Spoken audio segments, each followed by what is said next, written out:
குழந்தையே, நீ விதைத்ததையே நீ அறுவடை செய்கிறாய். நீ படுகின்ற துன்பங்கள் எல்லாம் நீயே உருவாக்கியவை. அதற்கு யாரையுமே குறை சொல்ல வேண்டிய அவசியமே இல்லை. முக்கியமாக அந்த இறைவனை குறை சொல்வதில் எந்த அர்த்தமுமே இல்லை. ஏனென்றால் நீ படுகின்ற துன்பங்கள் நீதான் உருவாக்கியிருக்கிறாயே தவிர உன் துன்பங்களுக்கு நீதான் காரணகர்த்தாவும் ஆகிவிடுகிறாய். நம்பிக்கையோடு இரு. ஷீரடியிலிருந்து நான் உனக்கு வாக்களிக்கிறேன்.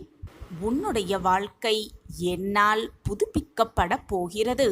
சந்தோஷமாக இரு. திடீர் அதிர்ஷ்டம் உன் வாழ்வை நிரப்பப் போகிறது.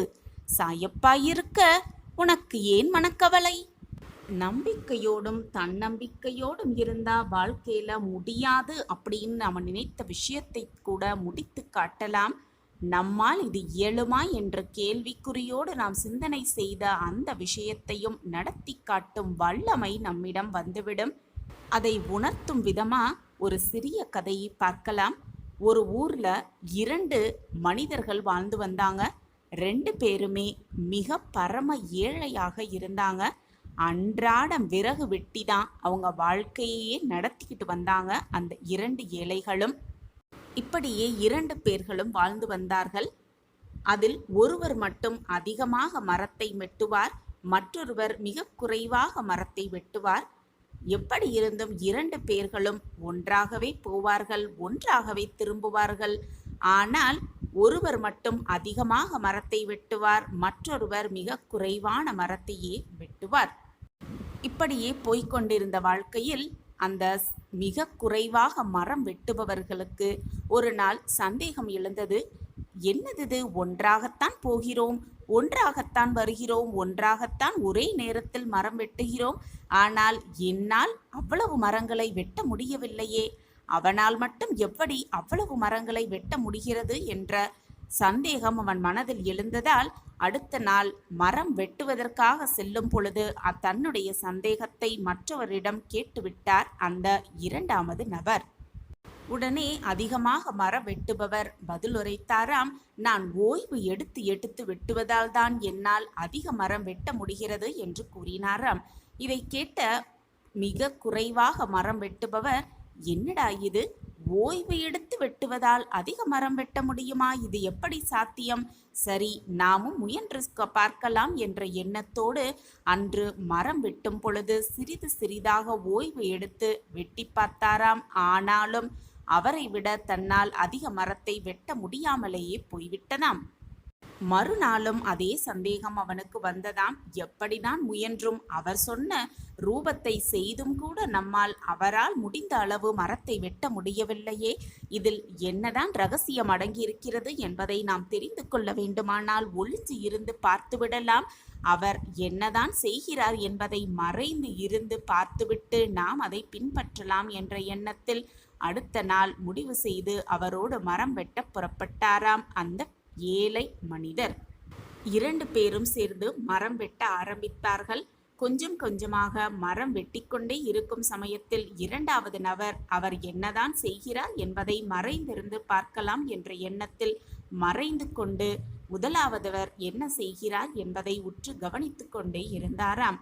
அப்பொழுது தான் ஓய்வு எடுப்பதாக கூறிய அந்த 1வது மரம் வெட்டுபவர் ஓய்வு எடுக்கும் சமயத்தில் தான் வெட்ட பயன்படுத்தும் அந்த கோடாலியை தீட்டிக்கொண்டே இருந்தாராம். ஓய்வு எடுக்கும் சமயத்திலும் தன்னுடைய கோடாலியை தீட்டி வைத்திருப்பதால் மீண்டும் ஓய்வு எடுத்துவிட்டு திரும்பும் பொழுது கோடாலி அதிக கூர்மையாக இருப்பதால் அவரால் அதிக மரம் வெட்ட முடிகிறது என்பதை மறைந்து இருந்து பார்த்து புரிந்து கொண்டாராம் அந்த 2வது நபர். நாமும் நம் வாழ்க்கையில் அதிக நேரம் பயனுள்ளதாக தான் கழித்து கொண்டிருக்கிறோம். சில சமயம் நாம் ஓய்வு எடுக்கும் நேரத்தில் கூட நாம் நம்மளுடைய எண்ணத்தை கூர்மையாக வைத்துக்கொள்ள என்னென்ன சிந்தனைகளை நம் மனதில் வைத்து கொள்ள வேண்டுமோ வளர்த்து கொள்ள வேண்டுமோ அந்த சிந்தனையை நம் மனதில் வளர்த்து கொண்டால் முடியாது, நடக்காது, இனி நம் வாழ்வு அப்படித்தான் என்று நாம் நினைத்து கொண்டிருந்த அத்தனை விஷயங்களையும் சாத்தியப்படுத்தலாம், முடித்து காட்டலாம், வெற்றியை எட்டி பிடிக்கலாம். எப்பொழுதுமே மனது முடியும், கிடைக்கும், நடக்கும் என்ற தன்னம்பிக்கை வார்த்தைகளை, தன்னம்பிக்கை எண்ணங்களை நம் மனதில் பதிய வைத்து கொண்டே இருக்க வேண்டும். அதை விடுத்துவிட்டு வேலை செய்து கொண்டே தீர்க்கமான வேலை செய்துவிட்டு ஓய்வு எடுக்கலாம் என்ற எண்ணத்தில் ஓய்வு எடுக்கும் நேரத்தில் தேவையில்லாத சிந்தனைகளை மனதில் போட்டு உலட்டிக் கொண்டே இருப்பதாலும் குழப்பிக்கொண்டே இருப்பதாலும் மீண்டும் நாம் அந்த பணிக்கு திரும்பினாலும் கூட நம் மனம் அந்த பணியில் நிலைத்திருக்காது. நம் மனம் எப்பொழுதுமே முடிந்தது, கடந்தது, நடந்ததை பற்றி மட்டுமே சிந்தனையில் ஆழ்ந்து கொண்டே இருக்கும். எனவே நாம் நம்மளுடைய வேலையை திறம்பட செய்யவே முடியாது. இப்படி நாம் ஓய்வாக இருக்கும் நேரத்திலும் சரி, வேலையில் இருந்தாலும் சரி, நம் எண்ண ஓட்டம் எப்பொழுதுமே நேர்மறையாக இருந்தோமேயானால் நம் வாழ்க்கையில் முடியாது, நடக்காது, கிடைக்காது, எதுவுமே நடக்காது என்ற எண்ணத்தை விரட்ட அடித்து விடலாம். நம் வாழ்க்கையை விட்டே அடித்து விடலாம். நிச்சயமாக சந்தோஷமாக, வெற்றிகரமாக, முழு ஈடுபாட்டோடு நம் வாழ்க்கையை மிக ஆனந்தமாக வாழ்ந்து காட்டலாம். நம் சாயப்பா நம்மோடு இருக்கும் வரை நாம் இதற்குமே கவலைப்பட வேண்டிய அவசியமே இல்லை. சாயப்பா இருக்க நமக்கு ஏன் மனக்கவலை? சந்தோஷமாக இரு. உன் சாயப்பாவின் வாக்கு என்றுமே பொய்யாகாது. எது நடந்தாலும் நம்பிக்கையை மட்டும் இழந்து விடாதே. உன் தலை விதியையே மாற்றும் அந்த நம்பிக்கை. அந்த நம்பிக்கை மட்டும் உன் மனதில் உண்டென்றால் போதும், இந்த உலகத்தையே வென்று காட்டலாம். உன் தலை விதியை கூட மாற்றி எழுதலாம், சர்வ நிச்சயமாக மாற்றி எழுதலாம். ஒரு சமயம் ஒரு அரசர் ஒரு போருக்கு மிகவும் அழகாக தயாராகி கொண்டிருந்தார். அவர் மனதில் இந்த போரில் நிச்சயமாக நாம் வெல்வோம் என்ற நம்பிக்கை மிக மிக அதிகமாகவே இருந்தது. ஆனால் தன்னுடைய படைகளுக்கு என்னாகுமோ ஏதாகுமோ என்ற ஒரு கவலை மிகுந்து இருந்ததை அந்த அரசர் கவனித்தார்.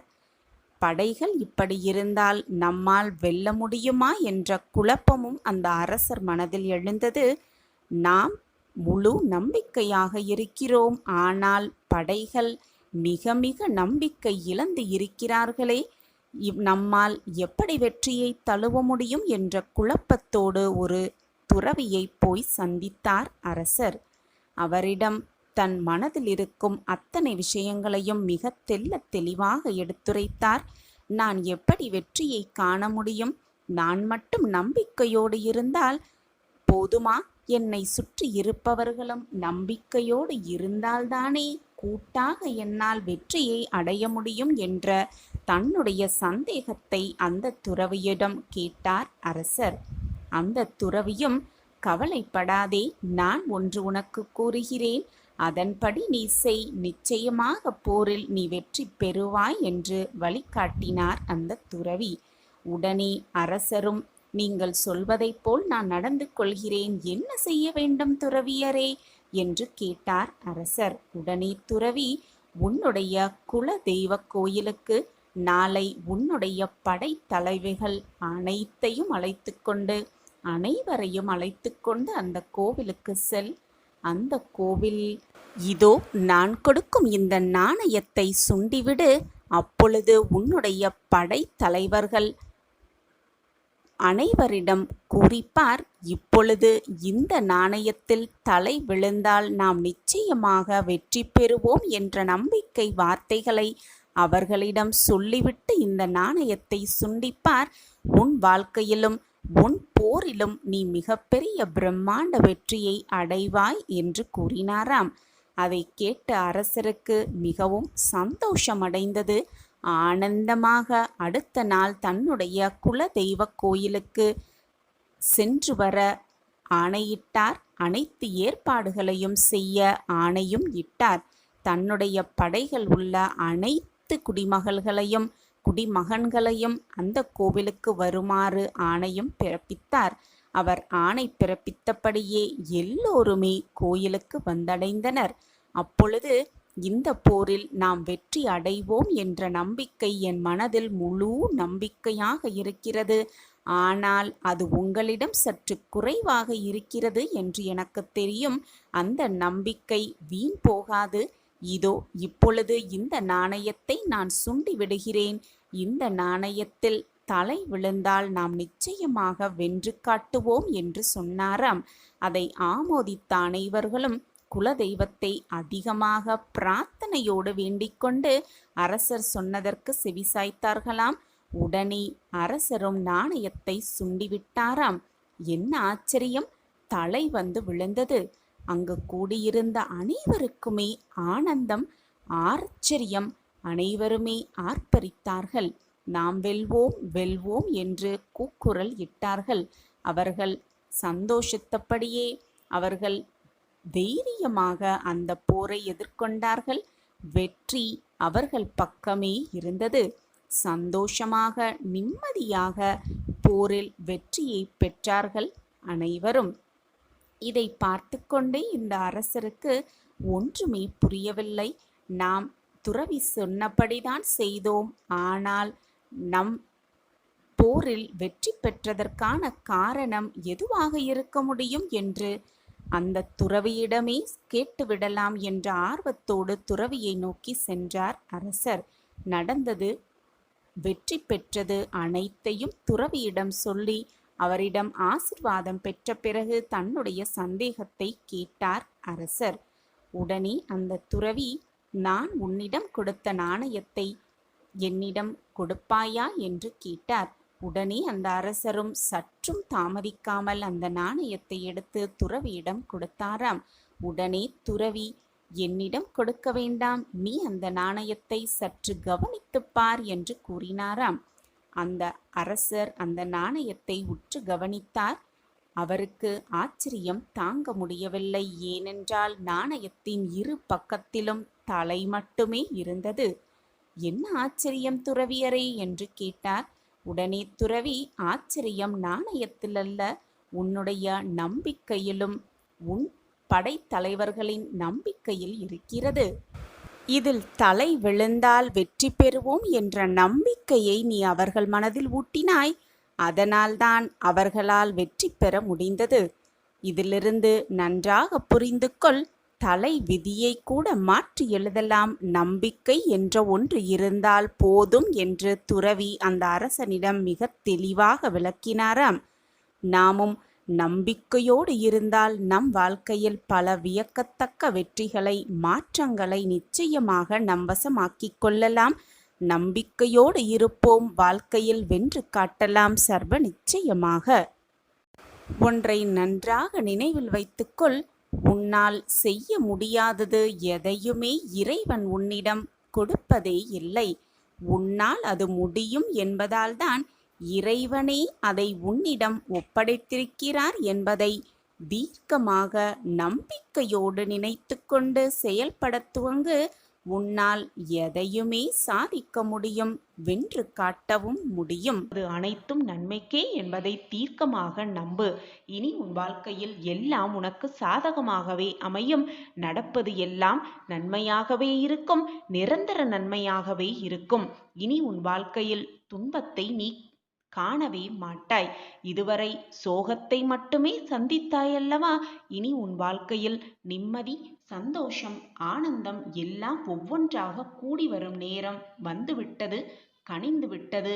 அந்த நேரத்தையும் நான் என் பிரியமான குழந்தைக்காக ஏற்படுத்திவிட்டேன். உன் சாயப்பா சொல்கிறேன் கேள், இது உண்மையான சத்திய வாக்கு. நான் என் பிரியமான குழந்தைக்கு தரும் உத்திரவாதம். எப்பொழுதும் நான் உனக்கு துணையாக இருப்பேன், எப்பொழுதும் இருப்பேன். ஓம் சாயிராம், ஓம் சாயிராம். எப்பொழுதும் நம்பிக்கையாக இரு, தைரியமாக இரு. நான் உனக்கு துணையாக எப்பொழுதும் இருந்து கொண்டே இருப்பேன். பொறுத்திரு, எல்லாவற்றுக்குமே ஒரு காரணம் உண்டு. காரணமில்லாமல் எந்த ஒரு நிகழ்வும் நிகழவே நிகழாது. பாவத்தை செய்கிறவன், மற்றவர்களுக்கு துரோகம் இழைக்கிறவன், மற்றவர்களை காயப்படுத்துகிறவன் சந்தோஷமாகவும் நிம்மதியாகவும் இருக்கிறானே என்று வருந்தாதே. அவனுக்கு தண்டனை எப்போது கிடைக்கும், எப்படி கிடைக்கும், யார் மூலமாக கிடைக்கும் என்பது யாருக்குமே தெரியாது. இறைவன் ஒருவனுக்கு மட்டுமே தெரியும். இந்த உலகில் தவறு செய்யாதவர்கள் என்பவர் யாருமே இல்லை. எல்லோரும் ஒரு சில நேரத்தில் தவறு செய்து கொண்டு தான் இருக்கிறார்கள். சிலர் தெரிந்தும் தவறு என்று தெரிந்தும், சிலர் தவறு என்று தெரியாமலேயே அதை செய்து கொண்டிருக்கிறார்கள். அவர்களுக்கான சூழ்நிலை, நேரம் மற்றும் அவர்களது விதியின் பயனால் செய்த தவறுக்கு மனவேதனையும் வலியையும் அடைந்து கொண்டுதான் இருக்கிறார்கள்.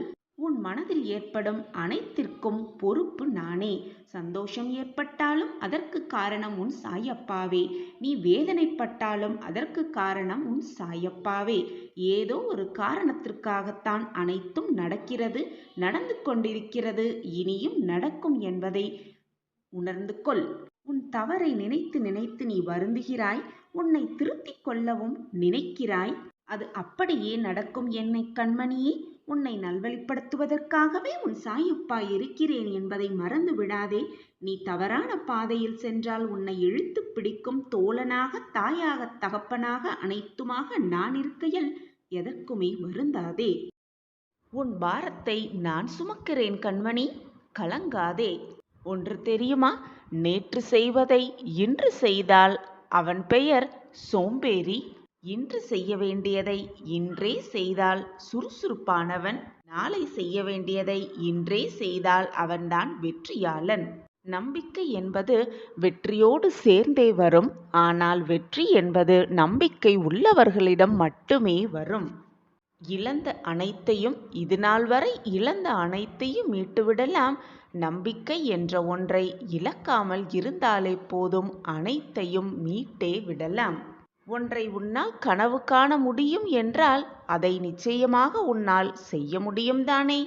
வாழ்க்கை என்பது பறித்து கொள்வதல்ல, திறமையால் நாம் தேடிக்கொள்வதுதான் அந்த வாழ்க்கை.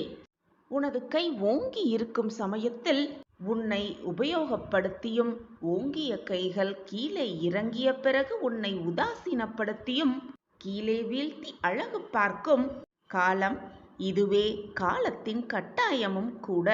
உன்னை பற்றி மற்றவர்கள் அவர்களாகவே தெரிந்து கொள்ள வேண்டும். அப்படி ஒரு வாழ்க்கையை நீ வாழ வேண்டும். மற்றவர்கள் உன்னை அண்ணாந்து பார்க்கும் அளவிற்கு நீ வாழ்க்கையை வெற்றிகரமாக வாழ வேண்டும். உன்னை உதாசீனப்படுத்தியவர்களெல்லாம் அண்ணாந்து பார்க்கும் அளவிற்கு நீ உச்சிக்கு வர வேண்டும். இதுவே உன் சாயப்பாவின் ஆசை, விருப்பமும் கூட. அப்படி இல்லாமல் நீயாக போய் விமர்சனம் செய்து கொண்டே இருக்கக்கூடாது. உன்னிடம் அன்பாக பேசினாலே போதும், அனைத்தையும் கொடுத்து விடுவாய். பின் வருத்தப்படுவாய், ஏன் கொடுத்தோம் என்று. உனது நிலை தடுமாறும் சமயத்தில் யாராக இருந்தாலும் உன் அருகில் வரவே யோசிப்பார்கள். ஏன், உன் நிழல் கூட மறைந்துவிடும். கண்ணாடி போல பிரதிபலித்து கொண்டே இருக்கிறது உன் வாழ்க்கை. தைரியமாக இரு. எதை இழந்தாலும் கலங்கி விடாதே. உன் துயரங்கள் அனைத்தையும் போக்க உன் அப்பா இருக்கும் பொழுது எதற்காக கலங்குகிறாய்? பொறுமையாக இரு, நம்பிக்கையோடு இரு. என் வார்த்தைகளின் மீது நம்பிக்கை வைப்பாயா? என் அன்பு பிள்ளையே, எனக்கு ஆடம்பரமான பூஜைகள் எல்லாம் தேவையில்லை. அன்பு மட்டுமே போதும் என் குழந்தையே. நான் எப்பொழுதும் உன் அருகிலேயே இருப்பேன். என் அன்பு தங்கமே, தருவதற்கு நானும் பெறுவதற்கு நீயும் தயாராக இருக்கும் பொழுது, ஆனால் உன்னுடைய மனம் மட்டும் அவ்வப்போது குழப்பத்தில் ஆழ்ந்து விடுகிறது. என்னிடம் இருந்து பலனை பெறலாம் என்பது யாரும் வந்து விளக்க தேவையில்லை. விளக்காமலேயே உனக்கு எல்லாமே புரியும். மனதை முதலில் அடக்க கற்றுக்கொள். அதை ஒருநிலைப்படுத்தி முழுவதுமாக உன் மனதை என்மேல் திருப்பு. என்னுடைய ஆசிர்வாதத்தையும் அதிசயத்தையும் அநேகமாக நேரம் நீயே உன் கண்களாய் பார்த்திருக்கிறாய். அப்படி இருக்கும் பொழுது எதற்காக இந்த மனக்குழப்பம் உன்னுள்? எப்பொழுதுமே உன்னுடைய திறமையில் கவனத்தை செலுத்து. வாய்ப்புகள் எல்லாமே உன்னை தேடி வரும். உன்னை புரிந்து கொள்ளாத எதுவுமே உன்னிடம் நிலைப்பதில்லை. உன்னை புரிந்து கொண்ட எதுவுமே உன்னை விட்டு விலகுவதும் இல்லை. குழந்தையே, உன்னுடைய தோல்வி எங்கு இருக்குது தெரியுமா? பிரச்சனைகள் வரும் பொழுது அல்ல உனக்கான தோல்வி, அதே பிரச்சனைகளைக் கண்டு நீ பயந்து நடுங்கி விலகும் பொழுதுதான் தோல்வி உன்னை தழுவுகிறது. உனக்கு வரும் விமர்சனங்களை எல்லாம் கடந்து சென்று விடு. அப்பொழுதுதான் உன் வெற்றிக்கான வழி உன் கண்களுக்கு தெரியும்.